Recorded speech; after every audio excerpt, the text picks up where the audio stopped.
श्री सीतारामचन्द्राभ्यां नमः। मंगलमूर्तये श्री हनुमते नमः। वाग्देवतायै श्री सरस्वत्यै नमः। श्रीरामः शरणं समस्तजगतां, रामं विना का गति। रामेण प्रतिहन्यते कलिमलं, रामाय कार्यं नमः। रामात्रस्यति कालभीमभुजगो, रामस्य सर्वं वशे। रामे भक्तिरखण्डिता भवतु मे, राम त्वमेवाश्रय। राम त्वमेव आश्रय, राम त्वमेवाश्रय। कल के सत्संग सत्र में हम भरत चरित पर चर्चा कर रहे थे। गोस्वामी जी महाराज बहुत सुंदर कह रहे हैं, प्रेम अमीय मंदर बिरह, भरत पयोधि गंभीर। मथि प्रगटेउ सुर साधु हित, कृपा सिंधु रघुबीर। गोस्वामी जी कह रहे हैं भरत एक विशाल समुद्र है। भरत जी एक विशाल समुद्र है और इस विशाल समुद्र के अंदर में प्रेम का अमृत छिपा हुआ है और कृपा के समुद्र श्री राघवेंद्र सरकार प्रेम के समुद्र का मंथन कर रहे हैं।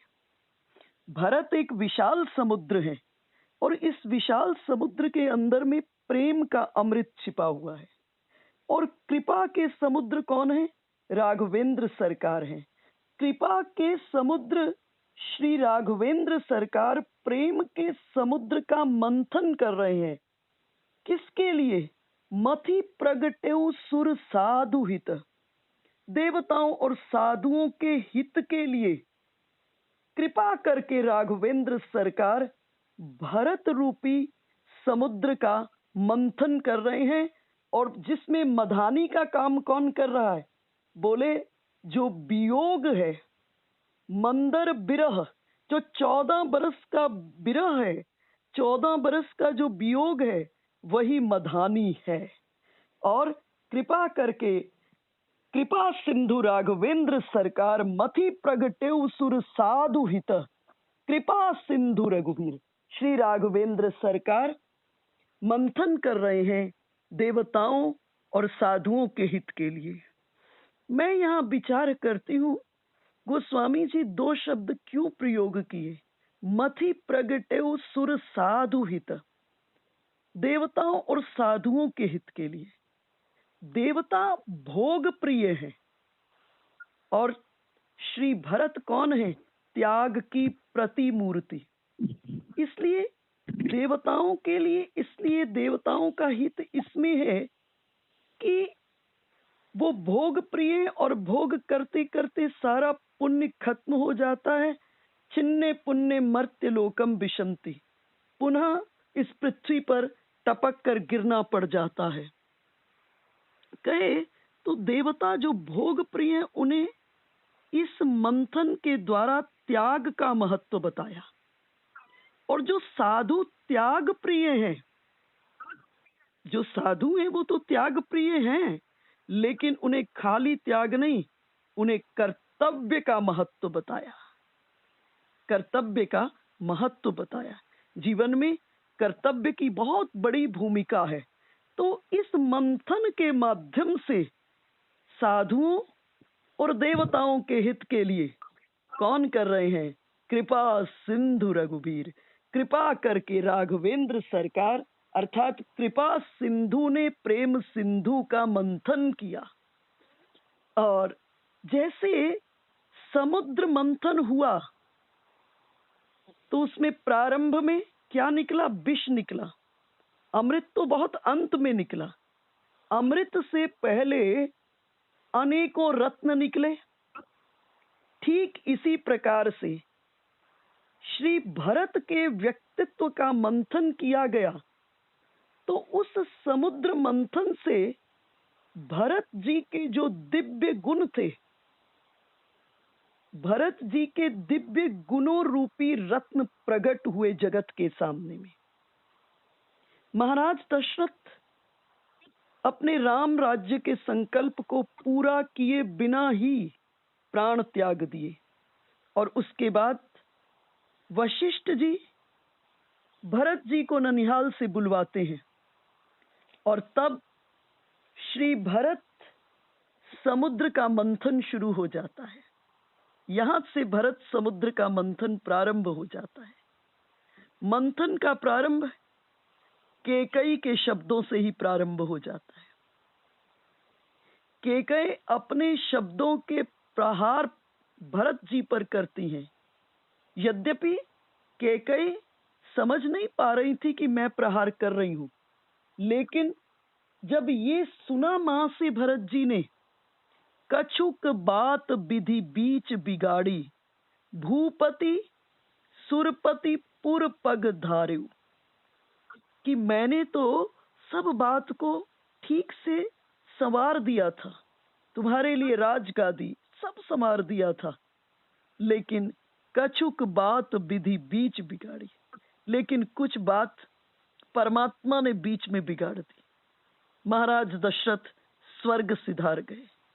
भरत मां से पूछते हैं, कहू पितु मरण हेतु महतारी, मां मुझे बताओ मेरे पिता की मृत्यु का कारण क्या है। और तब श्री राम के वन गमन का भरत जी को पता चलता है, और भरत ही बिसरे पितु मरण, सुनत राम बन गौनु।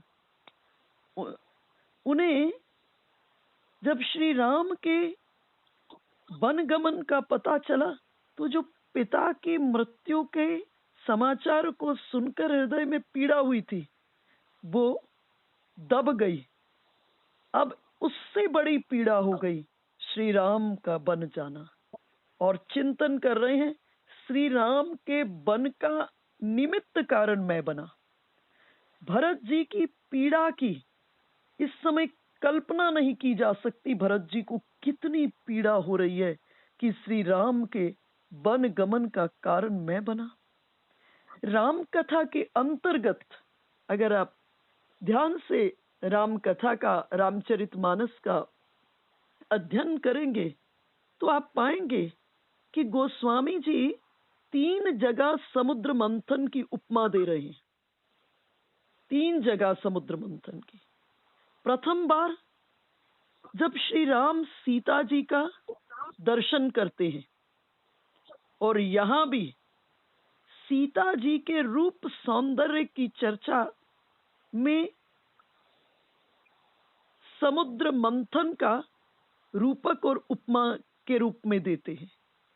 गोस्वामी जी कह रहे हैं, जन्म सिंधु पुनि बंधु, जन्म सिंधु पुनि बंधु, विशुदिन मलिन सकलंक, सिय मुख समता पाव किमी, चंदु बापरो रंक।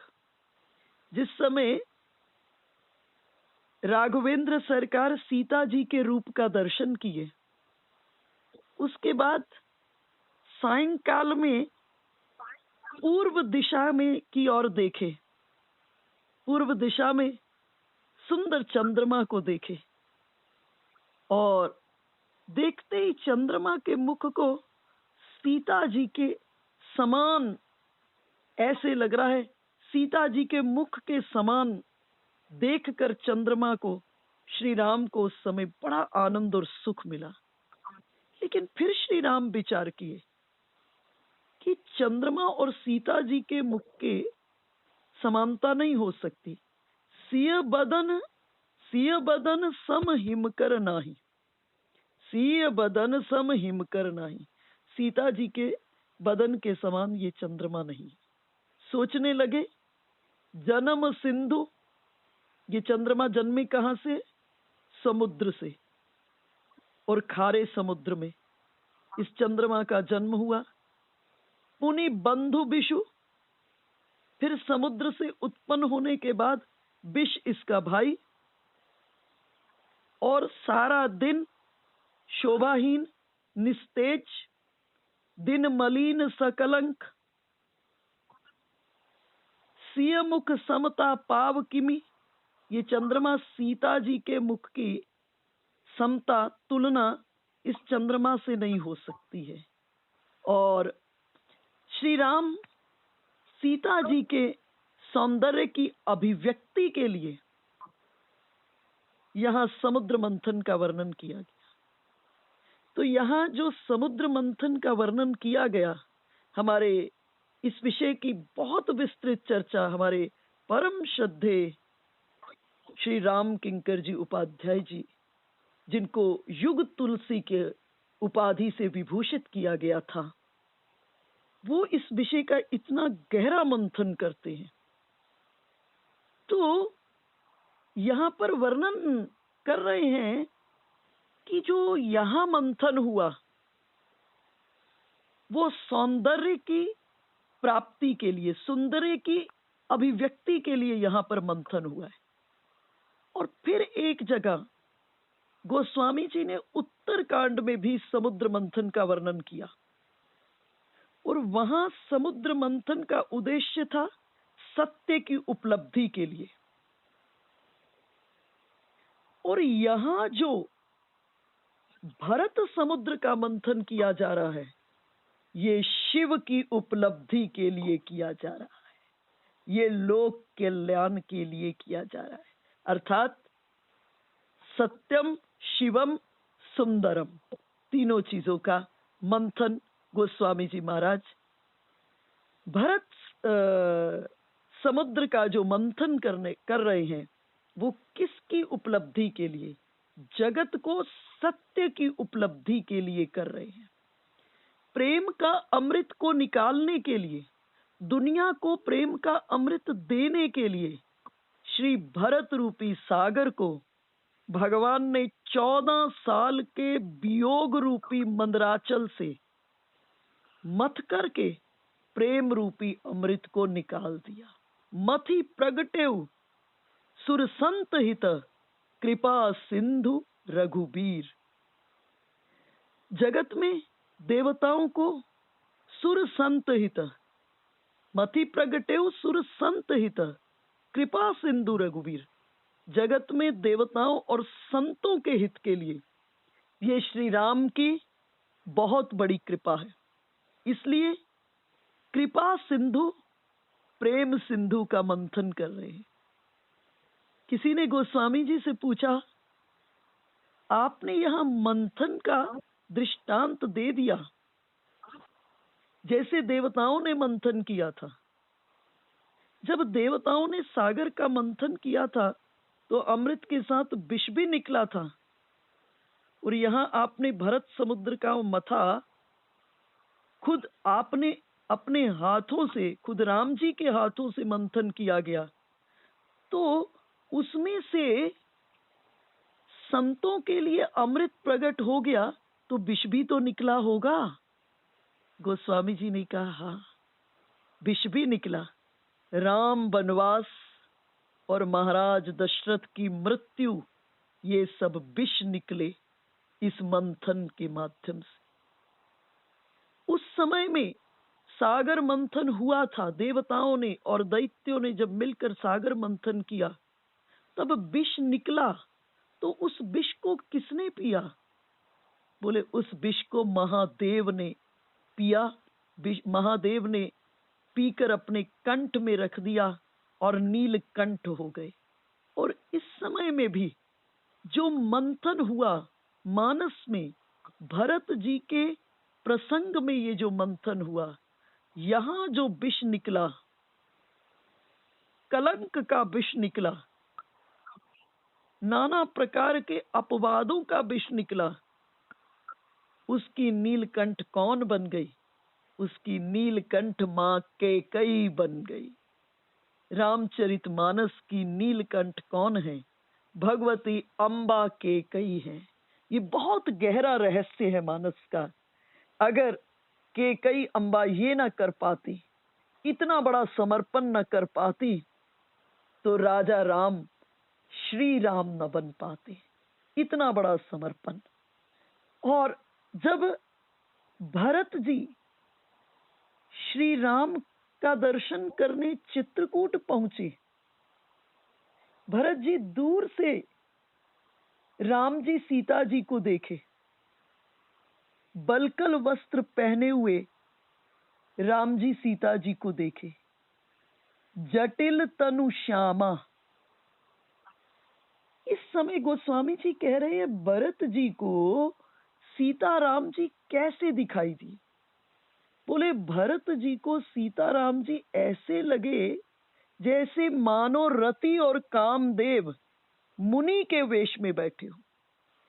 जब दूर से भरत जी ने सीताराम जी को बैठे हुए देखा, तो भरत जी ने सीताराम जी को कैसे देखा? बोले भरत जी ने सीताराम जी को देखा कि साक्षात रति और कामदेव आज मुनियों का वेश धारण करके आए हैं। गोस्वामी जी को किसी ने पूछा होगा कि जो व्यक्ति प्रयाग के तट पर कुछ समय पहले ये संकल्प करके आया है कि मुझे काम नहीं चाहिए, मुझे अर्थ नहीं चाहिए, मुझे धर्म नहीं चाहिए, मुझे गति नहीं चाहिए, अर्थ न धर्म न काम रुचि, गति न चाहूं निर्वाण, जो ये संकल्प करके आया है, ऐसे पूर्ण निष्काम व्यक्ति को भगवान के रूप में काम का दिखाई देना कहां तक उचित है? लेकिन गोस्वामी जी ने बहुत ही सुंदर जवाब दिया। कहा इसमें भरत जी का दोष नहीं है, श्री राम अंतर्यामी है। जानते हैं कि भरत आ रहे हैं, तो अपना रूप भगवान ने ऐसा करके दिखाया। भगवान ने सोचा होगा कि मेरा और सीता जी का जब सूखा हुआ शरीर देखेगा भरत, तो बहुत दुखी हो जाएगा। मैं उसे ये बताऊंगा कि भले ही मैंने वल्कल वस्त्र पहने हैं, भले ही मैं जंगल में हूं, लेकिन इस जंगल में भी मुझे अवध के जैसे सब सुख प्राप्त है। मैं बहुत प्रसन्न हूं, अवध के समान प्रसन्न हूं। ये है श्री राम का भरत जी के प्रति प्रेम। ऐसा प्रेम है श्री राम का भरत जी के साथ। और भरत जी ने दूर से दर्शन किए और दर्शन करते हुए पुकार उठे, पाहि नाथ कही पाहि गोसाई, भूतल परे लकुट की नाई। पाहि नाथ कही पाहि गोसाई, भूतल परे लकुट की नाई। यहाँ गोस्वामी जी ये नहीं कहे कि भरत जी ने दंडवत प्रणाम किया। गोस्वामी जी लिख रहे हैं भूतल परे लकुट की नाई। भरत ऐसे गिरे मानो लकुट जमीन के ऊपर में दंड गिर गया हो। और भरत जी भूमि पर गिर पड़े। भरत जी ने दूर से दंडवत प्रणाम किया, शत्रुघ्न जी ने, गु ने प्रणाम किया। भरत जी भूमि पर गिर पड़े और सोच रहे हैं अगर श्री राम मुझे माफ कर देंगे तो श्री राम मुझे बुलाएंगे, तो प्रभु मुझे बुलाएंगे। साधना करते करते जब व्यक्ति एक सीमा तक पहुंच जाता है, तो उसके बाद प्रभु को दौड़कर आना पड़ता है। देखो, भक्ति का परम सिद्धांत है कि जीव ब्रह्म के पास नहीं जाता, ब्रह्म जीव के पास चल करके आता है। बहुत सुंदर वर्णन आता है, जिस समय दंडकारण्य में हनुमान जी अपना वेश बदल करके ब्राह्मण के वेश में सीता राम जी के पास आए, राम लक्ष्मण जी के पास आए और प्रभु को कहे मुझे अपना परिचय दो। प्रभु को कहे कि आप मुझे अपना परिचय दो।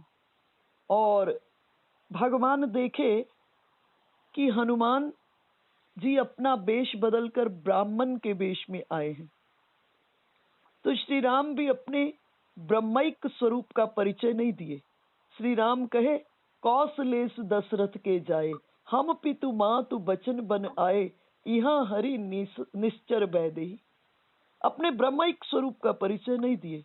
देखो, भगवान का एक नियम है, जो जीव परमात्मा के पास जाकर बेपर्द हो जाता है, अर्थात जैसे हो वैसे के वैसे ठाकुर जी के सामने में जाकर खड़े हो जाते हो, तो ठाकुर जी भी उस जीव के सामने में अपने आप को प्रकट कर देते, अपने आप को। और इसी जगह साधना के क्रम में हम आपसे बहुत बड़ी गड़बड़ी हो जाती। हम परमात्मा के पास भी जाकर जैसे होते हैं ना, वैसे के वैसे अपने आप को नहीं रखते हैं। जिस दिन जैसे हम हैं वैसे के वैसे अपने को परमात्मा के सामने में रख देंगे, और जहां जहां से हम खाली हो जाएंगे वहां वहां से ठाकुर जी हमारे भीतर में प्रवेश कर जाएंगे। तो इसके बाद भगवान अपना परिचय दिए। हनुमान जी को कहे अपना परिचय दो। हनुमान जी अपना परिचय दिए। इक मैं मंद मोह बस कुटिल हृदय अज्ञान, पुनि प्रभु मोहि बिसारे यौ दीन बंधु भगवान। परिचय दिए। और जब सब बातचीत हो गई तो भगवान हनुमान जी को अपने सुंदर दर्शन कराए, रामायण का सबसे बड़ा उपदेश दिए इस जगह। और इसके बाद हनुमान जी कहे, प्रभु मेरा एक मित्र है सुग्रीव, इधर किष्किंधा नगरी पहाड़ पर है, वहां रहता है। उसके भाई बाली ने उसकी सर्वस्व संपत्ति, उसका राज्य, पत्नी इत्यादि को छीन लिया है। प्रभु ऐसा करें, पहले आप सुग्रीव के राजकाज को प्राप्त कराने के लिए सुग्रीव को मदद कर दीजिए, फिर बाद में सुग्रीव के पास राजकाज हो जाएगी, सेना हो जाएगी, तो हम आसानी से उसके माध्यम से सीता जी को खोज लेंगे। भगवान ने कहा, ठीक है हनुमान, ऐसा करो, तुम मेरी सुग्रीव से मित्रता करा दो। हनुमान जी ने कहा, चलिए प्रभु, अभी मित्रता कराता हूं। भगवान कहे, सुनो हनुमान, सुग्रीव इतना ऊपर पहाड़ पर रहता है, मुझे चलकर जाना पड़ेगा, इतना श्रम करना पड़ेगा। सुग्रीव बंदर है, उछलता हुआ 2-4 मिनट में पहुंच जाएगा। ऐसा करो, तुम सुग्रीव को बुला लाओ। हनुमान जी ने कहा, प्रभु आपकी मित्रता हो ना हो इससे मुझे कुछ लेना देना नहीं, परंतु अगर आपने सुग्रीव से मित्रता करनी है तो जाना तो आपको ही पड़ेगा, क्योंकि भक्ति का परम सिद्धांत है कि जीव ब्रह्म के पास नहीं जाता, ब्रह्म ही जीव के पास जाता है। तो इस जगह जब साधक साधना करते करते एक सीमा तक पहुंच जाता है, तो उसके बाद कौन आते हैं? उसके बाद प्रभु दौड़कर आते हैं। जब साधक मन कर्म वचन 3 के माध्यम से साध्य से जुड़ता है, जैसे ही साध्य से जुड़ता है तो साधक को साध्य के पास नहीं जाना पड़ता, साध्य को साधक के पास चल करके स्वयं आना पड़ता है। ये भक्ति का परम सिद्धांत है।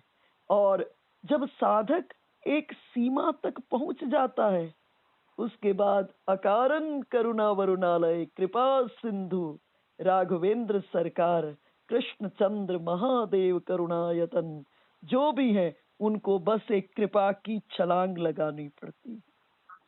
तो जहां तक पहुंचना चाहिए साधक को, भक्त को, भजनानंदी को, प्रेमी को, वहां तक भरत जी पहुंच चुके हैं। अब तो भगवान को दौड़ना पड़ा। भरत जी इतने व्याकुल हो गए, प्रेम विभ्वल हो गए भरत जी। पाहि नाथ कहि पाहि गोसाई, भूतल परे लकुट की नाई। और इस जगह प्रेम मगन लकुट की तरह जमीन पर गिर पड़े। सुख दुख, हर्ष शोक सब भूल गए।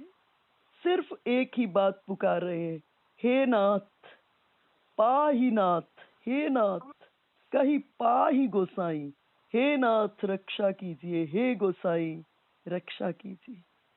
और ये शब्द कौन पहचाना, इस पुकार को कौन पहचाने? लखन जी ने इस पुकार को पहचाना।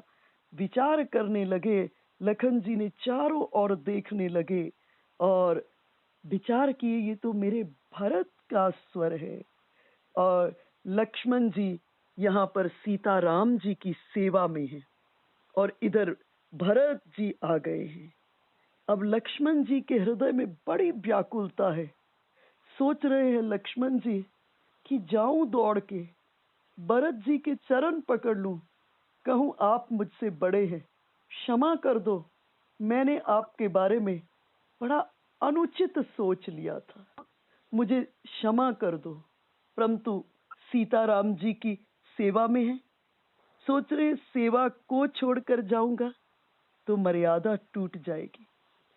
देखिए, लक्ष्मण जी के बारे में कहा गया है, लक्ष्मण जी भले कहीं भी बैठे हों, लेकिन मन उनका सीताराम जी के चरणों में होता है। लेकिन आज क्रम टूट गया, आज बैठे हैं सीताराम जी के चरणों में, लेकिन मन कहाँ है? भरत जी के चरणों में। आज उल्टा हो गया। भरत जी की करुण पुकार, भरत जी की आर्त पुकार को बहुत देर तक लक्ष्मण जी सह नहीं पाए और लक्ष्मण जी भगवान को कहे, अब विलंब मत कीजिए प्रभु। भगवान तो कब से प्रतीक्षा में थे, अधीर थे, लेकिन सोचे लक्ष्मण बताए तभी जाऊंगा। और लक्ष्मण जी ने कहा, महाराज हमारा भरत प्रणाम कर रहा है, जाइए प्रभु। इतना सुनते ही उठे राम सुति प्रेम अधीरा, कहूं पट कहूं निशंग धनु तीरा। जब दौड़े, कहूं पट, कहां पीतांबरी, कहूं निशंग, धनु तीरा, चार चीज को भगवान छोड़ दिए। और प्रभु जब दौड़े हुए जा रहे हैं और पीतांबरी गिर गई, नहीं, सीता जी को लगा श्री राम दौड़े हुए जा रहे बेग से इसलिए पीतांबरी गिर गई, नहीं, प्रभु सोच रहे हैं आज भरत इतने दिन बाद आ रहा है, मन तो भरत के पास ही है, मन तो भरत से मिला हुआ ही है, लेकिन आज इतने दिन बाद भरत आ रहा है, अगर तन पर पीतांबरी हुई तो तन के मिलन में व्यवधान हो जाएगा। मन तो मिला हुआ है, लेकिन भरत और श्री राम के तन के मिलन में व्यवधान हो जाएगा। इसलिए प्रभु क्या किए, अपनी पीतांबरी को जमीन पर गिरा दिए और बरबस लिए, बरबस लिए उठाई उर लाए कृपा निधान, बरबस लिए उठाए उर लाए कृपा निधान। और भरत राम की मीलनी लखी बिसरे सबही अपान। भगवान उठे और भगवान बरबस उठा रहे हैं भरत जी को। और भगवान जब भरत जी को मिलने लगे, चार ही चीज क्यों छोड़े? महात्माओं का, संतों का कहना है, पांच क्यों नहीं छोड़े, चार ही क्यों छोड़े? कहूं पट, निशंग, धनु और तीरा, चार चीज छोड़े। बोले श्री राम चार ही क्यों छोड़े, पांच क्यों नहीं छोड़े? महात्माओं का कहना है, साधक जितनी चीज छोड़कर भगवान के पास जाता है, भगवान भी उतना छोड़कर उसको स्वीकार करते हैं। और श्री राम अपने आजान बाहु से भरत जी को उठाए, हृदय से लगा लिए। भरत और राम जी के मिलन को देखकर सब समाधिस्थ हो गए। बड़े बड़े ऋषि मुनि उस समय में जो देख रहे थे, सीताराम जी के पास बैठे हुए थे, वो इस मिलन को देख करके समाधिस्थ हो गए। सब भाव समाधि के भीतर में डूब गए मिलति प्रीति किमि जाई बखानी, कवि कुल अगम करम मन बानी, परम प्रेम पूरन दो भाई, मन बुद्धि चित अहमिति बिसराई। और ये जो दोनों का मिलन था, ये जो दोनों की प्रीति है, इस प्रीति के बारे में कोई भी ठीक से वर्णन नहीं कर पाता। कवि कुल अगम करम मन बानी। और जब ये दोनों भाइयों का मिलन, भरत जी का श्री राम के साथ मिलन हुआ, मन बुद्धि चित अहमिति बिसराई। मन बुद्धि चित और अहम सब भूल गया। शत्रुघ्न जी ने श्री राम को प्रणाम किया। भरत जी पास पहुंचे, व्याकुल हो गए, भाव विभ्वल हो गए। कुशा का आसन, फूल के ढेर और पानी पीने के लिए दोना, कमंडल। और जब सब भरत जी ने देखा, दुखी हो गए भरत जी, विचारने लगे ये सब मेरी वजह से हुआ है, अपराधी मैं और दुख किसी और को, ये कैसा न्याय है। भाव विभ्वल हो गए भरत जी इस जगह, सब भाव में डूब रहे हैं। तभी केवट वहां पर थे, केवट भी साथ आए हैं। केवट ने मौन तोड़ा। केवट ने कहा, महाराज हम अकेले नहीं आए हैं, माताएं भी आई हैं। और तभी श्री राम देखे गुरु वशिष्ठ जी को। गुरु वशिष्ठ जी दिखाई दिए। श्री राम भगवान वशिष्ठ जी के चरणों में साष्टांग प्रणाम करते हैं और सबने वशिष्ठ जी को प्रणाम किया। इधर गुह को संकोच हो रहा है वशिष्ठ जी के चरण छूने में, और वशिष्ठ जी को भी संकोच हो रहा है गुह से मिलने के लिए। श्री राम इन दोनों के संकोच को पढ़े और श्री राम इस संकोच को तोड़ने के लिए श्री राम गुह का परिचय वशिष्ठ जी से करवाए। और क्या कहे, गुरुदेव ये मेरा सखा है। और वशिष्ठ जी देखे श्री राम गुह का हाथ अपने हाथ में ले लिए। राम सखा ऋषि बरबस भेटा, जनु मही लुटत स्नेह समेटा। और यहीं से राम राज्य प्रारंभ हो रहा है। राम राज्य का महत्वपूर्ण विषय भगवान ने जगत को बताया। और जैसे श्री राम गुह का हाथ अपने हाथ में लिए, वशिष्ठ जी दूर से देखे। वशिष्ठ जी विचार करने लगे, जब श्री राम गुह का हाथ अपने हाथ में लिए तो मुझको संकोच कैसा। और ऋषि भी आज अपने हृदय से गुह को लगा लिए। गुह के नेत्रों से अविरल अश्रुधार बहने लगी और गुह कहे, प्रभो आज मैं धन्य हो गया, कोई हमें छूता भी नहीं था और भगवान वशिष्ठ ने आज हमको हृदय से लगा दिया। गोस्वामी जी कह रहे, यही सम निंदनीय कहु नाही, यही सम निंदनीय कहु नाही, बड़ वशिष्ठ सम को जग माही। गुह के समान कोई नीच नहीं और वशिष्ठ से कोई पवित्र नहीं। श्री राम ने दोनों को मिला दिया और यहीं से राम राज्य का प्रारंभ हो गया। यहीं से राम राज्य का प्रारंभ हो गया। कृष्ण कथा के अंतर्गत में भी ऐसी कथा आ रही है। जब युधिष्ठिर राजसु यज्ञ कर रहे हैं, राजसु यज्ञ संपूर्ण हो गया युधिष्ठिर का, लेकिन यज्ञ की संपूर्णता सूचक स्वर्ग के भीतर में घंटा नहीं बजा। उस समय का नियम था, जब कोई बड़ा यज्ञ इत्यादि हुआ करता था, उस यज्ञ की संपूर्णता का सूचक स्वर्ग में घंटा और शंखनाद होते थे। यहाँ यज्ञ संपूर्ण हो गया, लेकिन स्वर्ग में शंखनाद घंटनाद नहीं हुआ। और जब शंखनाद नहीं हुआ, युधिष्ठिर बड़े उदास श्री कृष्ण के पास आए। कहे, प्रभु यज्ञ पूर्ण हो गया, उद्देश्य था इस यज्ञ का पितरों की प्रसन्नता। मैंने बड़े मनोभाव से सब विधि विधान से यज्ञ को सुसंपन्न किया, लेकिन इसकी सुसंपन्नता का सूचक स्वर्ग के भीतर में शंखन नाद घंट नाद नहीं हुआ। श्री कृष्ण कहे, युधिष्ठिर आपसे बड़ी भूल हो गई। आपने इस यज्ञ में सबको आमंत्रित किया, लेकिन मेरे परम भक्त सौपन डोम को आमंत्रित नहीं किया। युधिष्ठिर ने कहा, प्रभु मुझसे भूल होगी। और युधिष्ठिर मंत्रियों को भेजे सौपन को बुलाने के लिए, और सौपन भी कृष्ण का भक्त। और भक्ति के किस घाट पर बैठा है सौपन? निष्काम घाट पर बैठा है।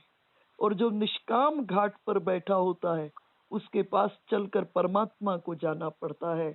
और ये सौपन को लेने के लिए जब मंत्रियों को भेजा युधिष्ठिर ने, तो सौपन नहीं आया। और आकर के समाचार दिया मंत्रियों ने युधिष्ठिर को। युधिष्ठिर कृष्ण के पास आए और कहे, प्रभु सौपन तो आया ही नहीं। भगवान ने कहा, युधिष्ठिर अब भी गड़बड़ कर दी। ऐसा करो, सौपन मेरा परम भक्त है, उसको लेने के लिए आपको स्वयं जाना चाहिए था। अब युधिष्ठिर गए, सौपन को लेकर के आए, और सौपन के सामने में 56 भोगों को परोसा गया। सौपन विचार करने लगा कि ये भगवान का प्रसाद है, इसमें भोग बुद्धि में कैसे रखूं। और जो 56 के 56 थे उनको मिला दिया और मिलाकर खाने लगा। द्रौपदी मन ही मन हंसी, कही है तो डोम ही, इसको खाने का सलीका कहाँ है। और सौपन ने प्रसाद पाया, लेकिन अब भी यज्ञ की संपूर्णता सूचक स्वर्ग में शंखन नाद घंट नाद नहीं हुआ। युधिष्ठिर उदास श्री कृष्ण के पास वापस आए। श्री कृष्ण को कहे, प्रभु अब तो सौपन ने भी प्रसाद ग्रहण कर लिया है, कौन सी त्रुटि रह गई? स्वर्ग के भीतर में शंखन नाद नहीं हुआ। भगवान कहे, सुनो युधिष्ठिर, अब तो इसका मर्म जानने के लिए मुझे भी सौपन के पास आना पड़ेगा। भगवान युधिष्ठिर आदि को लेकर, द्रौपदी को लेकर के पहुंचे सौपन के पास। सौपन से पूछे, यज्ञ की संपूर्णता सूचक स्वर्ग में शंखन नाद क्यों नहीं हुआ? सौपन ने कहा, प्रभु जब द्रौपदी ने मेरे सामने में 56 भोग परोसे और मैं विचार किया कि ये आपका प्रसाद है, इसमें मैं भोग बुद्धि कैसे रखूं। देखो, भगवान के प्रसाद में हमें वस्तुओं का रस नहीं ग्रहण करना चाहिए कि ये लड्डू ठीक से बना, लड्डू का रस कैसा है, जलेबी का रस कैसा है, कढ़ी का रस कैसा, बालूशाही का रस कैसा, अमृति का रस कैसा, मेवा बाटी कैसी, ये रस नहीं हमको लेना चाहिए। जब भगवान के प्रसाद का रस जीभ पर पड़े, उस समय ब्रह्मानंद के रस की अनुभूति होनी चाहिए। और सौपन ने कहा, प्रभु मैं सोच रहा था ये आपका प्रसाद है, इसमें कैसे भोग बुद्धि रखूं। सबको मिलाकर जैसे ही प्रसाद ग्रहण करने लगा, द्रौपदी मन ही मन हंसी कि है तो डोम ही, इसको खाने का सलीका कहाँ है। भगवान कहे, द्रौपदी आपने सौपन के प्रति अपराध किया है, सौपन से क्षमा मांगो। और इस जगह द्रौपदी ने पंचांग प्रणाम सौपन को किया। और जैसे ही द्रौपदी ने पंचांग प्रणाम सौपन को किया, स्वर्ग में जोर से शंखन नाद घंट नाद होने लगा। ये कथा हमको बताती है, सुख के प्लेटफॉर्म पर सब बराबर हैं। सुख के प्लेटफॉर्म पर सब बराबर हैं। जितना सुख एक ब्राह्मण को वेदाध्ययन, यज्ञादि, कर्मकांड इत्यादि करने से प्राप्त हो, उतना ही सुख एक शूद्र को सेवा के माध्यम से प्राप्त होना चाहिए। सुख के प्लेटफॉर्म पर किसी का कोई डिफरेंस नहीं है। डिफरेंस वर्ण व्यवस्था एक अलग है, लेकिन जहां तक सुख की बात है, सुख सबको बराबर मिलना चाहिए, सब सुख के अधिकारी हैं। और यहाँ ये जो उस समय में छुआछूत थी बहुत बड़ी, कह रहे हैं कि ऐसा ऐसे है निषाद राजगु कि जिसकी चाह भी छू जाए तो व्यक्ति स्नान करता है। और आज परम पवित्र वशिष्ठ और परम नीच, गु के समान नीच कोई नहीं, यही सम निंदनीय को नाही, गोस्वामी जी कह रहे हैं। और बड़ वशिष्ठ सम को जग माही, और वशिष्ठ से बड़े कोई पवित्र नहीं है। लेकिन आज दो को मिला दिया श्री राम ने। और गु बहुत रोए, कहे महाराज आपने हमें धन्य बना दिया, कोई हमें छूता भी नहीं था, आज गुरुदेव वशिष्ठ ने हमें हृदय से लगा दिया। और राम राज्य का प्रारंभ यहीं से हो गया। इसके बाद भगवान माताओं से मिले। सबसे पहले प्रभु कैकेयी अम्बा जी से मिले। भगवान के विवेक का परिचय, सबसे पहले श्री राम किससे मिले? कैकेयी अम्बा से मिले। ये भगवान के विवेक का बहुत बड़ा परिचय है। भगवान विचार कर रहे हैं कि अगर मैं कौशल्या अम्बा से पहले मिल जाऊंगा तो कैकेयी अम्बा विचार करेंगी मैंने श्री राम को वनवास दिया है, शायद राघव रूठ गए हैं इसलिए मुझसे पहले नहीं मिले। और इस जगह अपने विवेक का, अपने शील का, अपने सदाचार का, अपने स्वभाव का परिचय दिए कि श्री राम सबसे पहले किससे मिले? कैकेयी अम्बा से मिले। और भगवान शायद इसलिए भी कैकेयी अम्बा से पहले मिले कि आज अब इस समय राजमाता कैकेयी हैं, इसलिए प्रथम प्रणाम किसको कहे कि ये माँ कैकेयी को किए। और सबसे मुख्य कारण था, अगर कैकेयी अम्बा नहीं होती तो मेरा भरत कहाँ से होता। इसलिए कैकेयी अम्बा को सबसे बड़ा, सबसे पहले प्रणाम कर रहे हैं कि अगर कैकेयी अम्बा नहीं होती तो मेरा भरत कहाँ से होता। वशिष्ठ जी ने श्री राम को महाराज के देहावसान का समाचार दिया।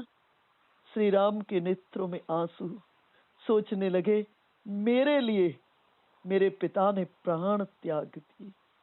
भरत कारण नहीं है, श्री राम के प्रति का जो प्रेम है वो कारण बना। और सोचने लगे राम कि मेरे लिए मेरे पिता ने प्राण त्याग दिए। भरत शत्रुघ्न रो रहे हैं, पूरा अवध रो रहा है।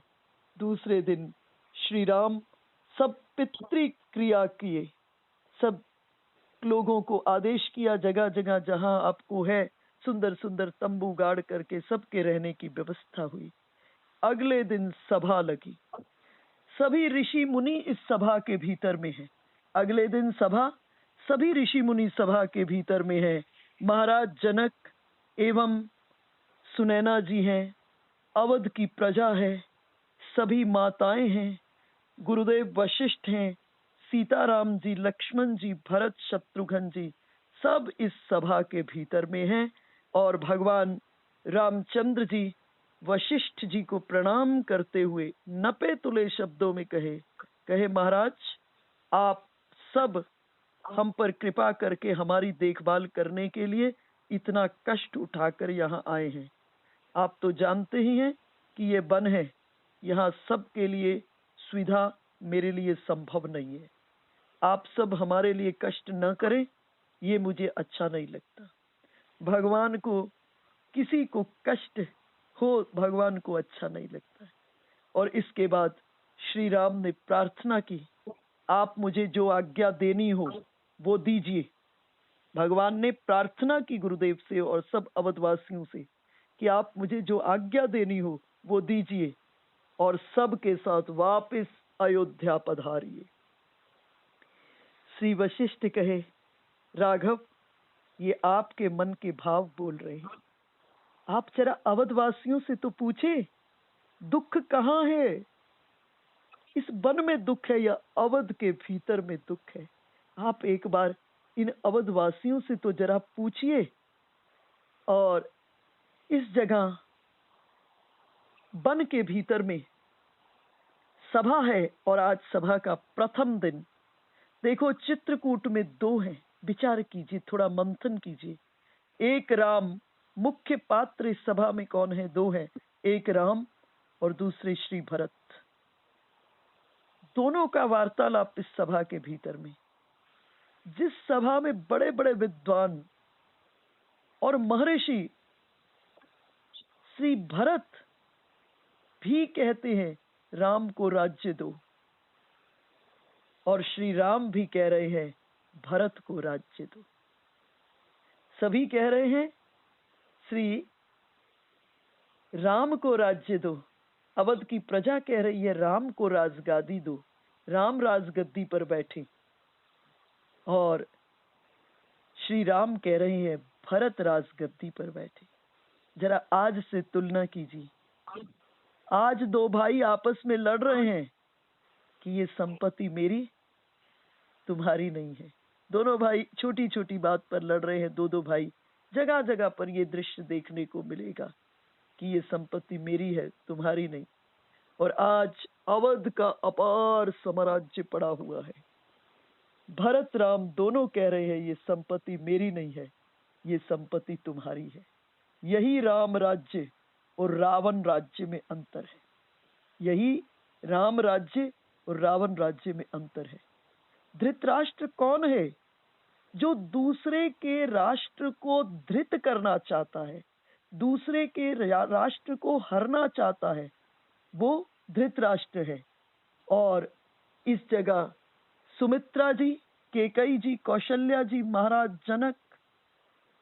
जनक के साथ महारानी सुनैना, सभी के सभी का एक ही विचार है, सभी के सभी का एक विचार है। राजा जनक, राजा दशरथ दोनों समधी हैं। राजा जनक और राजा दशरथ दोनों समधी, विचार में दोनों विरोधी। राजा जनक निर्गुण निराकार ब्रह्म के उपासक और राजा दशरथ सगुण साकार ब्रह्म के उपासक।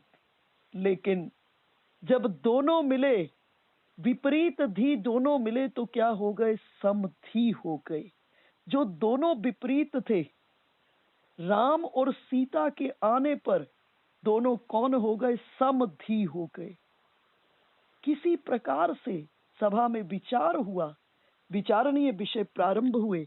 किसी प्रकार से ऐसा करें कि राम और भरत साथ साथ रहे। अगर यह संभव नहीं हुआ तो श्री राम अयोध्या चले और भरत जंगल में रहे। आप ये राजा जनक को निवेदन करें। सुनैना जी ने आश्वासन दिया कि मैं अपनी ओर से प्रयास करूंगी। रात्रि के भीतर में ये सब चर्चाएं हो रही हैं। महाराज जनक ने कहा सुनैना को कि मुझे चित्रकूट नहीं आना चाहिए था। इस चित्रकूट में आकर मेरी बुद्धि कुंठित हो गई है। हम श्री रघुनाथ जी को तो समझ गए हैं, परंतु श्री भरत के हृदय की था पाना संभव नहीं है। सुनैना, अंतिम निर्णय पाना राजा जनक के हाथ में नहीं है, अंतिम निर्णय भरत के हाथ में है। अगले दिन की फिर सभा और आज सभा का वक्तव्य, अनेकों विकल्पों पर चर्चा होने के बाद श्री राम को कहा गया कि आप अपने विचार को रखें। श्री राम जब अपना वक्तव्य प्रारंभ किए तो अपने वक्तव्य को भरत की प्रशंसा से प्रारंभ किए। कहे तीन काल त्रिभुवन मत मोरे, पुण्य सी लोक तात तर तोरे। तीनों कालों में जितने पुण्यात्मा हुए, तीनों कालों में भूत वर्तमान भविष्य में जितने पुण्यात्मा हुए हैं या हुए थे, वो सब भरत से नीचे हैं। तुम्हारे प्रति कोई कुटिल भाव रखेगा तो उसके लोक और परलोक दोनों खत्म हो जाएंगे। श्री राम भरत और सभा को संबोधित करते हुए कह रहे हैं, उर आनत तुम पर कुटिलाई, उर आनत तुम पर कुटिलाई, जाई लोक परलोक नसाई। जिसके मन में भी तुम्हारे प्रति कोई असद विचार आता है, उसने अपने हाथों से अपने लोक और प्रलोक को खत्म कर दिया। जैसे जैसे श्री राम भरत जी की प्रशंसा करते जा रहे हैं, बहुत प्रशंसा की, जैसे जैसे प्रशंसा करते जा रहे हैं, सभी श्रोता प्रसन्न हो रहे हैं, गदगद हो रहे हैं। सभी के हृदय में भरत जी के प्रति अगाध प्रेम उबड़ रहा है। और लेकिन तभी भाषण देते देते अपना वक्तव्य स्पष्ट करते हुए श्री राम ने अवध की प्रजा को कहा कि क्या आपको भरत की महानता पर कोई संदेह तो नहीं है?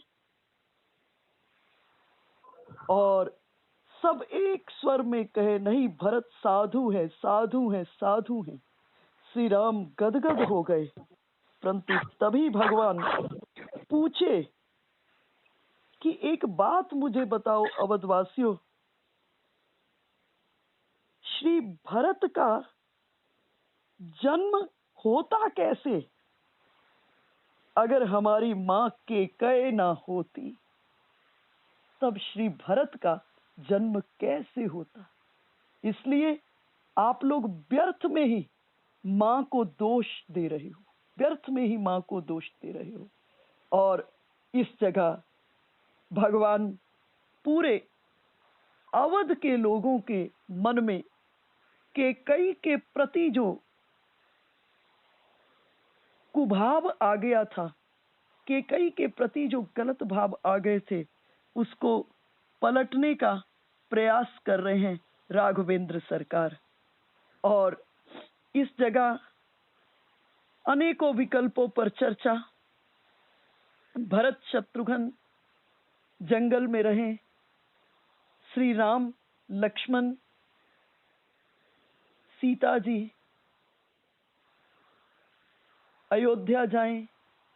एक विकल्प अनेक लोगों ने कहा कि लक्ष्मण राम भरत जी को मनाएं, सीता राम जी लक्ष्मण जी भरत जी को मनाएं कि भरत राजगद्दी को संभाले। अगर यह भी संभव नहीं है तो अंत में बहुमत और जनमत का निर्णय होगा। वशिष्ठ जी को भी कहा गया कि वो अपने विषय को रखे। वशिष्ठ जी जानते थे श्री राम जी के अवतार का उद्देश्य क्या है। श्री राम जी के अवतार का उद्देश्य क्या है? विप्रधेनु सुर संत हिता लिन्न मनुज अवतार। भगवान के अवतार का उद्देश्य अनेक साधु संतों को, अनेक ऋषि मुनियों के यज्ञों को संपूर्ण करना, उन्हें अपने दर्शन प्रदान करना और देवताओं के काज को संपूर्ण करना भगवान के अवतार का उद्देश्य है। वशिष्ठ जी सब प्रकार को, सब बातों को जान करके वशिष्ठ जी कहे, इसमें निर्णय देने में मैं असमर्थ हूं। श्री राम सर्वव्यापक हैं, श्री राम सर्वांतर्यामी हैं, श्री राम सर्वशक्तिमान हैं और श्री राम के अवतार का उद्देश्य, श्री राम के अवतार का उद्देश्य जगत का मंगल, लोक कल्याण है। इसलिए इस जगह मैं निर्णय नहीं दे सकता। अंतिम निर्णय इस जगह अगर होगा तो वो निर्णय भरत जी के द्वारा ही हो सकता है। और सबकी दृष्टि अब भरत जी पर है और भरत जी मन ही मन सोच रहे हैं, वो सेवक कैसा जो सेवक साहिब ही संकोची। वो सेवक कैसा जो सेवक साहिब ही संकोची, निज सुख चाहि तासु मति पोची। वो सेवक कैसा जो अपने सुख को देख रहा हो। देखो, भक्ति के भीतर में जीव को अपना आनंद की चेष्टा और चाहत नहीं होनी चाहिए। भक्ति में किसी भी कॉर्नर से आनंद और रस मिले, वो आनंद और रस परमात्मा को समर्पित पूर्ण रूपेण कर देना, इसका नाम भक्ति है। और इस जगह पर सबकी दृष्टि भरत जी पर, कि भरत जी निर्णय दे कि अंततः क्या होना चाहिए। और भरत जी कहे, मैं निर्णय करने योग्य नहीं हूं, मैं सेवक हूं। सेवक कहां से निर्णय ले सकता है? सेवक तो केवल स्वामी की आज्ञा का पालन कर सकता है, यही सेवक को करना चाहिए। सेवा और स्वार्थ दोनों में विरोध है। और भरत जी कहे, सर्वोपरि मेरे लिए श्री राम की रुचि है, श्री राम की रुचि की रक्षा करना ही मेरा परम कर्तव्य है। और वो धर्म के व्रती हैं, दोनों इस जगह धर्म व्रती हैं। भरत भी धर्म व्रती हैं और श्री राम भी धर्म व्रती हैं। इस जगह भरत जी कहे, मैं कोई निर्णय नहीं दे पाता, मेरी बुद्धि इस जगह बिल्कुल विचार नहीं कर रही है, किम कर्तव्य विमूढ़ हो गई है। निर्णय आप सर्वसम्मति से कीजिए, ऐसा निर्णय कीजिए जिसमें सबका हित हो और सबके प्रेम की रक्षा हो। भरत जी सोच रहे हैं, मैं आज्ञाकारी हूं और सेवक का धर्म निर्णय देना नहीं है, सेवक का धर्म निर्णय का पालन करना है। सब मौन बने हुए, सब मौन है। और अंत में वशिष्ठ जी राघवेंद्र सरकार को कहे, राघव कुछ ऐसा निर्णय दो जिससे भरत को संतोष मिले, कोई ऐसा निर्णय दो जिससे भरत को संतोष मिले। श्री राम मंच पर आकर के पुनः कहे, मोर तुम्हार परम पुरुषार्थ, मोर तुम्हार परम पुरुषार्थ, मोर तुम्हार परम पुरुषार्थ, मोर तुम्हार परम पुरुषार्थ, स्वार्थ सुजस धर्म परमार्थ, पितु आयसु पालहि दुहि भाई, लोक वेद भल भूप भलाई। कहे, हम दोनों को सिर्फ एक कार्य, अर्थात हम दोनों की भलाई इसमें है। इससे महाराज दशरथ की कीर्ति और लोक के भीतर में, परलोक में महाराज दशरथ की कीर्ति रहेगी। हम दोनों को पितु आयसु पलिहि पालिहि दुई भाई, हम दोनों को अपने पिता की आज्ञा का पालन करना चाहिए।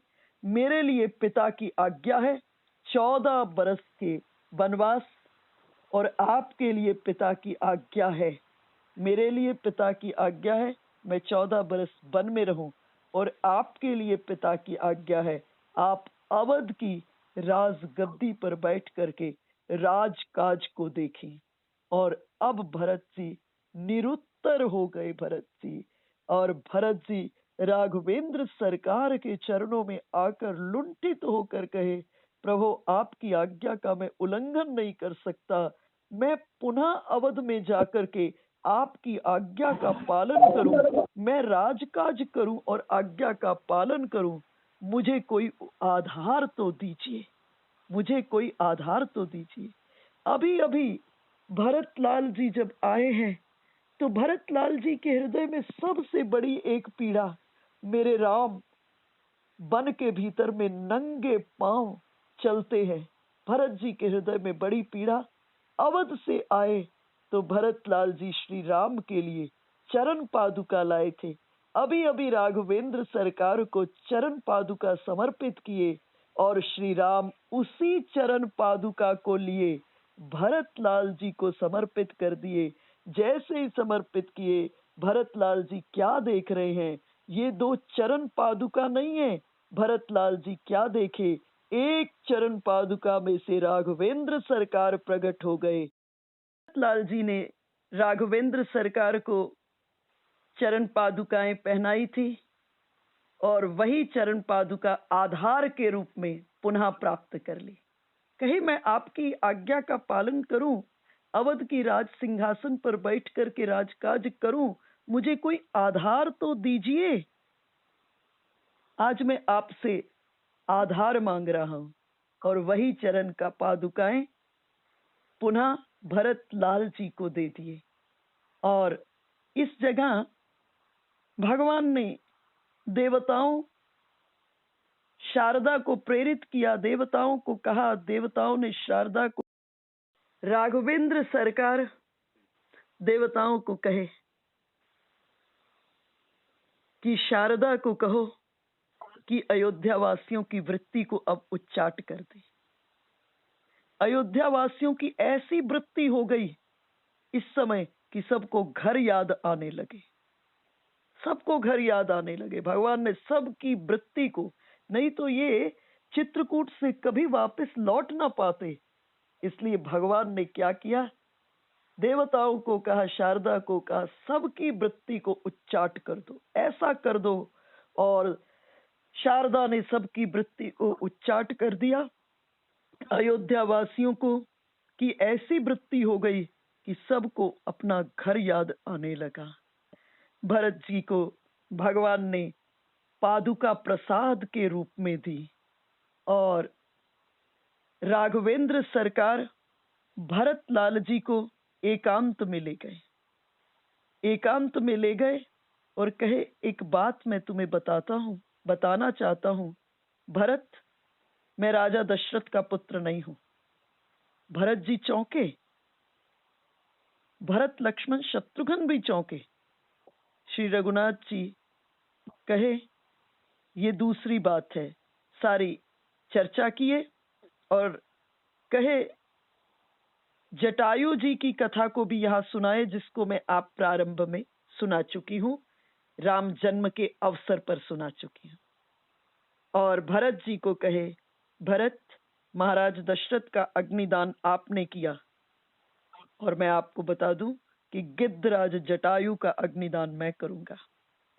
मेरे जन्म का प्रयोजन राज्य भोग करना नहीं है, मेरे जन्म का प्रयोजन सिद्धों राक्षसों का उद्धार, वध और लोक मंगल के लिए है। और ऐसा करके राघवेंद्र सरकार भरत को हृदय से लगाते हुए विदा किए। भरत जी साथ में लेकर के चरण पादुकाओं को लेकर के भरत जी चले। माताओं को सुंदर पालकी के भीतर में बिठाया गया और सारी की सारी अवध की प्रजा चली। जब अवध की प्रजा किस जगह चली तो कहते हैं कि विचार कर रहे हैं इस जगह जनक जी और वशिष्ठ जी, जो दोनों निर्लेप कहे गए, वशिष्ठ जी और जनक जी जो दोनों निर्लेप कहे गए, आज भरत जी के प्रेम को देख करके दोनों भाव विभोर हो गए, दोनों भाव विभोर हो गए भरत जी के प्रेम को देख करके। और इस जगह राम ने जो चरण पादुका दी है, उन चरण पादुका को लेकर के जब भरत जी सिर पर धारण करके आ रहे हैं तो गोस्वामी जी महाराज कह रहे, ये चरण पादुका है क्या? चरण पीठ करुणा निधान के, जनु जुग जामिक प्रजा प्राण के, संपुट भरत स्नेह रतन के, आखर जुग जनु जीव जतन के, कुल कपाट कर कुल करम के, विमल नयन सेवा सुधर्म के। कह रहे हैं कि ये चरण पादुका वास्तव में है क्या?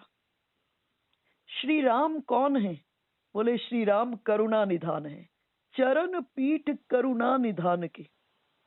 श्री राम करुणा निधान है और उनकी पादुका क्या है? बोले जनु जुग जामिक प्रजा प्राण के। ये जो उनकी पादुका है, ये प्रजा की प्राणों की रक्षा के लिए दो प्रहरी है। प्रजा के, अवध की प्रजा के प्राणों की रक्षा के लिए जो दो पादुका है, ये दो क्या है? पहरेदार हैं। उसी जगह आगे कह रहे हैं ये पादुका क्या है? संपुट भरत स्नेह रतन के, आखिर जुग जनु जीव जतन के। भरत जी के प्रेम रूपी, भरत के प्रेम रूपी रतन को छिपा के रखने के लिए ये पादुका क्या है? मंजूषा है, अर्थात डिब्बी है, डिब्बा है। उसके बाद ये पादुका क्या है? गोस्वामी जी कह रहे कुल कपाट कर कुशल करम के, कुल कपाट कर कुशल करम के, विमल नयन सेवा सुधरम के। और इस जगह भगवान सोच रहे हैं संपुट भरत स्नेह रतन के, आखिर जुग जनु जीव जतन के। भगवान सोचे कि मेरे आते ही पिताजी का देहांत हो गया और अभी तो मुझे 14 साल वन में बिताना है। ये पक्का हो चुका है, निश्चित हो गया, मुझे 14 बरस तक अवध से बाहर रहना है, वन में बिताना है। और अगर ऐसे ही लोग मरने लगेंगे, जब मैं अवध पहुंचूंगा तो मुझे तो अवध खाली मिलेगा, क्या करूं? इसलिए प्रभु ने ये जो संपुट है, प्रभु ने संरक्षक के रूप में ये पादुकाओं को भेजा है, 2 पहरेदारों के रूप में पादुका को भेजा है कि जब तक मैं अवध से बाहर रहूं, अवध में काल नहीं आना चाहिए। और कहते हैं कि इन 14 सालों में एक की भी मृत्यु नहीं हुई, एक की भी मृत्यु नहीं हुई। तो ये चरण पादुका क्या है? सब चल रहे हैं साथ में। पूछे, महाराज जनक जी से पूछा गया कि ये चरण पादुका क्या है। महाराज जनक श्री राम के बहुत गुप्त प्रेमी है। जब वंदना कर रहे हैं, गोस्वामी जी महाराज कह रहे हैं जोग भोग मह राखौ गोई, जोग और भोग को इस तरह से मिलाकर रखे हैं। और जैसे ही राम बिलोकत प्रगटत सोई, राम जी का दर्शन करते ही वो प्रकट हो गए। तो जनक जी से पूछा गया ये चरण पादुका क्या है? जनक जी कहे मुझे तो ऐसा लगता है कि श्री राम के गुप्त प्रेमी भरत भी हैं और श्री राम के गुप्त प्रेमी जनक भी हैं। बोले इस गुप्त प्रेम को, स्नेह रूपी रत्न को रखने के लिए, सुरक्षित रखने के लिए, इस स्नेह रूपी रत्न को सुरक्षित रखने के लिए ये पादुका संपुट है। और किसी ने महाराज वशिष्ठ से पूछा कि ये पादुका क्या है? ऋषि मंत्र दृष्टा है, तो बोले मुझे लगता है आखिर जुग जनु जीव जतन के। ये जीव के जतन के 2 अक्षर हैं, रा और म। जब इस मंत्र का जाप करते रहेंगे तो ये 14 बरस की अवधि पार हो जाएगी। भरत जी से पूछा आप बताइए आपकी दृष्टि में पादुका क्या है? भरत जी ने कहा मेरे सीताराम जी सब रूप धारण कर सकते हैं, तो क्या पादुका का अवतार नहीं ले सकते? मेरे परमात्मा मेरे साथ पादुका बनकर जा रहे हैं, मैं अकेला नहीं जा रहा हूं, मेरे साथ मेरे सीताराम जी जा रहे हैं। जब भरत जी चित्रकूट की ओर जा रहे हैं तब उनके पांव में कांटे चुभ रहे थे, और भरत के पांव में कांटे चुभे हैं उन्हें देख करके श्री राम अंदर ही अंदर रोते थे। और भगवान को लगा भक्त जब तक मेरे पास आए तब तक तो उसे कठिनाई हो सकती है, लेकिन मेरे दर्शन के बाद कोई कठिनाई नहीं होनी चाहिए, मेरे दर्शन के बाद उसे कोई कांटा नहीं चुभना चाहिए। इसलिए मेरे भरत के चरणों की मैं खुद पादुका बन जाऊं। यही तो है भगवान की भक्त परायणता। और इस जगह सब अपने अपने विचारों को दिए और पुनः अयोध्या भरत जी सभी अवध की प्रजा के साथ महाराज जनक सुनैना जी के साथ अयोध्या लौटे। जनक जी अयोध्या में सब व्यवस्थाओं को ठीक करके सब अधिकारियों को उनका फर्ज समझाए और फर्ज समझा करके पुनः जनकपुर वापस लौट गए। और भरतलाल जी क्या किए? अवध की राजगादी पर इन चरण पादुकाओं को पधरा दिए। भरत जी नित पूजत प्रभु पांवरी, नित पूजत प्रभु पांवरी, नित्य प्रभु की पादुका की पूजा करते हैं। उनका प्रेम हृदय के भीतर में समाता नहीं है। पादुकाओं से आदेश लेकर के सब प्रकार के राज कार्यों का संपादन करते हैं। गोस्वामी जी महाराज कह रहे हैं, पुलक गात ही सिय रघुबीरु, जी नाम जप लोचन नीरू, लखन राम सिय कानन बसही, भरत भवन बसी तप तनु कसही। भरत जी के शरीर में रोमांच है, हृदय में सीताराम चंद्र है, जिह्वा पर नाम का जप है, आंखों में प्रेम के आंसू हैं। राम सीता लक्ष्मण जी तो वन में रहते हैं, भरत जी अयोध्या में रहते हैं और तपस्या करके अयोध्या में लखन राम सिय कानन बसही। सीताराम लक्ष्मण जी तो वन में है, लेकिन भरत भवन बसी तप तनु कसही। भरत जी अयोध्या में रहते हुए भी इतनी कठोर तपस्या करके अपने शरीर को साधते हैं।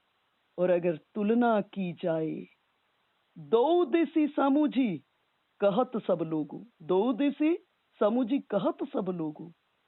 उधर सब तुलना कर रहे हैं, उधर राम लक्ष्मण सीता जी तीनों और इधर अकेले भरत जी। दोनों की गति को समझ करके सब लोग एक ही बात कहते हैं, सब विधि भरत सराहन जोगु, सब विधि भरत सराहन जोगु। भरत सब प्रकार से सराहना करने योग्य है। भरत को पिताजी ने वनवास नहीं दिया, विचार कीजिए, श्री राम को वनवास दिया। भरत जी कोई व्रत कोई नियम करने को बाध्य नहीं है, लेकिन फिर भी स्वयं उनसे भी ज्यादा तपस्या कर रहे हैं। भरत जी के नेम और व्रत को सुनकर बड़े बड़े साधु सकुचा जाते हैं। उनकी दशा, उनकी एकाग्रता, उनकी प्रेम समाधि देखकर बड़े बड़े मुनिराज भी, बड़े बड़े महर्षि भी लजा जाते हैं। परम पुनीत भरत आचरणु, मधुर मंजु मुद मंगल करनु। श्री भरत जी का जो आचरण है क्या है? परम पुनीत, बहुत पवित्र है, पुनीत है, मधुर है, मुद मंगल है। मुद माने फल और मंगल माने साधन। जो भरत जी के आचरण को कहे, सुने, समझे, उसके जीवन में साधना भी आएगी और उसको उस साधना का फल भी प्राप्त होगा। ऐसे हमारे भरत लाल जी हैं। तो भरत जी के चरित्र पर पुनः एक चिंतन करते हैं। भगवान वन में रहकर कंदमूल फल को आरोगते हैं। भरत जी भी 14 बरस अन्न को नहीं पाए। भरत जी भी 14 बरस कंदमूल, कई कई जगह पर वर्णन आया है, भरत जी जौ को लेकर गोमूत्र के भीतर में उबाल करके उस जौ को खाते थे, उस जौ को पाते थे।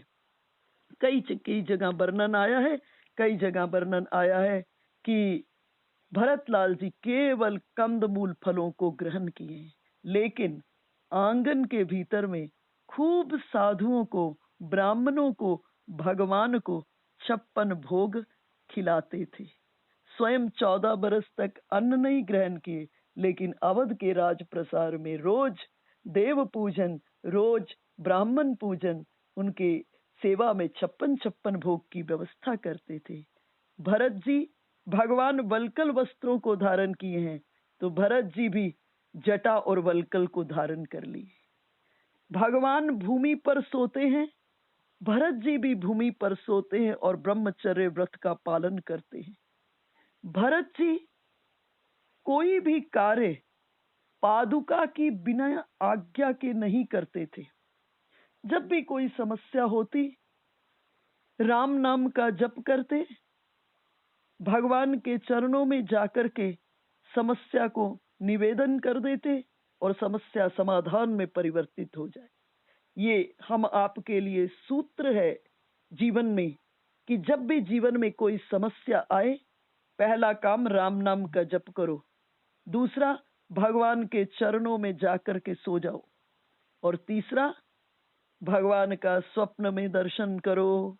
और स्वप्न में भगवान का दर्शन करोगे तो आपको इस प्रकार की रहनी से दिशा निर्देश की प्राप्ति हो जाएगी। इसलिए भरतलाल जी से ये सूत्र की प्राप्ति होती है। देखो, परमात्मा को साथ में रखकर किया हुआ जो व्यवहार होता है वो सुखमय होता है, और परमात्मा से विमुख हुआ व्यवहार जीवन के भीतर में अभिमान को पैदा कर देता है। भरत जी का रोज का नियम सायंकाल में पादुका का फूलों से सुंदर श्रृंगार करते, पादुका में अपने नेत्र स्थिर कर देते, ऐसे जैसे सीताराम जी में नेत्र स्थिर कर दिए, और वाणी पर सीताराम सीताराम जी का जप करते। और जब हम आप भी जप करने लगे, उस समय एक काम करें, ठाकुर जी के चरणों में या ठाकुर जी के मुख चंद्र पर अपने नेत्रों को केंद्रित कर दो, स्थिर कर दो। और जब इस प्रकार से भरत जी करते तो पादुका में से सीताराम जी प्रकट हो जाते, और इस प्रकार से अवध के भीतर में भरतलाल जी 14 बरस तक और 14 बरस तक भरतलाल जी इस प्रकार से नियम का पालन करते हुए 14 बरस के बाद पुनः राघवेंद्र सरकार पधारते हैं। और गोस्वामी जी महाराज अयोध्या कांड की फलश्रुति कर रहे हैं। हर एक कांड के विश्राम पर फलश्रुति है। अयोध्या कांड के विश्राम पर सुंदर फलश्रुति कर रहे हैं कि सिय राम प्रेम पीयूष पूरन, होत जन्म ना भरत को, मुनि मन अगम जम नियम समदम, विषम व्रत आचरत को, दुख दाह दारिद दंभ दूषण, सुजस मिस अपहरत को, कलिकाल तुलसी से सठन हटी, राम सन्मुख करत को। सुंदर अयोध्या कांड की फलश्रुति क्या है कि जो कोई भी भरत जी के चरित्र को नियम से भरत चरित करि नेमु, तुलसी जो सादर सुनई, सिय राम पद प्रेम अवसी, होई भव रस बिरति। बोले, जो भरत जी के चरित्र को नियम से आदर पूर्वक सुनेंगे, उनको अवश्य ही सीताराम जी के चरणों में प्रेम हो जाएगा, और संसार के विषयों से सहजता में ही वैराग्य हो जाएगा। ये अयोध्या कांड की फलश्रुति है। और भरत जी के चरित्र से हमको अनेकों सूत्रों की प्राप्ति होती है, और अपने जीवन के भीतर में उन सूत्रों को साधना के सूत्र जीवन में धारण करते हुए हम अगर प्रयास करते हैं अपने साधना में, अपने नाम जप में, अपने व्यवहार के भीतर में, तो जीवन में निश्चित ही राम जी से अवश्य भेंट होगी। राम जी का मिलन के आनंद को हम अपने जीवन के भीतर में अनुभव करेंगे, और इससे आगे की चर्चा कल के सत्र में करेंगे।